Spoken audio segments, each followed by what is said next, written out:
where to buy stocks. If you are new and want to buy stocks, then no worries. Buying stocks is very simple, but it does need some research, as researching before taking any step is crucial in everything. Let's see where and how to buy stocks before you take your first step towards investing. Let's see some steps you are supposed to follow to buy stocks. First, you'll need a brokerage account, which hardly takes 15 minutes. To know where and how to buy stocks and make an investment, you first have to add money to the account. Then, you can simply follow the steps stated below that will help you find, select, and invest in individual companies. If it seems confusing right now, then don't worry. In the next few minutes, it will be all easy and fun. These following steps will help you where and how to buy your first stock. If you ask where to buy stocks, then the answer is simply you can buy them through an online stockbroker, as it's the easiest way to shop stocks. Some other ways include buy a full-service stockbroker directly from the company.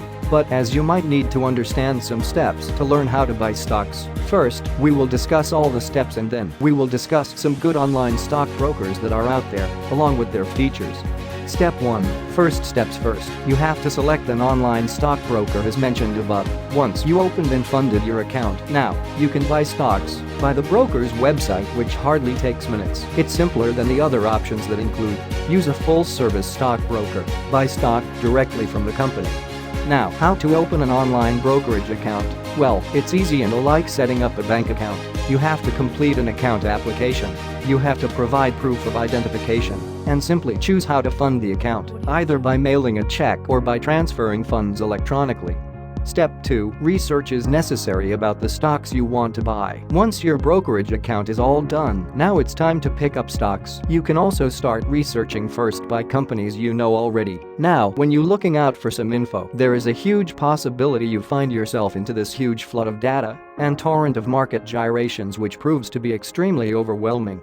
Well, the advice is simple. By the famous investor Warren Buffett, when you're looking for companies, keep in mind you want to buy into that company, to be part of it, not just because you want the stock to do well. Now, when you are done choosing a suitable company, the next important thing is doing your research. Here are a few things you can start your research with. Company's annual report letter is going to be helpful as it will give you a general idea of what is going on with the business.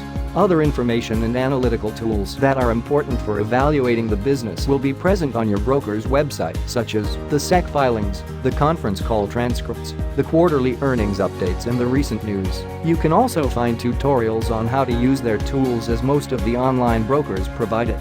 Step 3. How many shares to buy? If you, a beginner, feel no pressure to buy a small number of shares, or even if you fill your whole portfolio with just stock all at once, it's better to consider starting small, as by purchasing even a single share, you can get a feel of how it feels to own individual stocks, and it also kills the stress and sleep loss you get when you invest hugely and meet loss that is huge too. Another good news is that there are also fractional shares out there. Many new stock investors may want to consider fractional shares as an early investment. In fractional shares, you are allowed to be an online broker to buy a portion of a stock instead of a full share. It is also a great choice. You can get into pricey stocks companies such as Google and Amazon. There are two most common order with that investors have bought stocks and built their successful careers. Let's see what they are. Market orders and limit orders. Market orders. When you choose market order, that means you want to buy or sell the stock at the price that is best available at current market price. Limit orders. If you choose a limit order, that means you will have more control over the price at which your trade is carried out.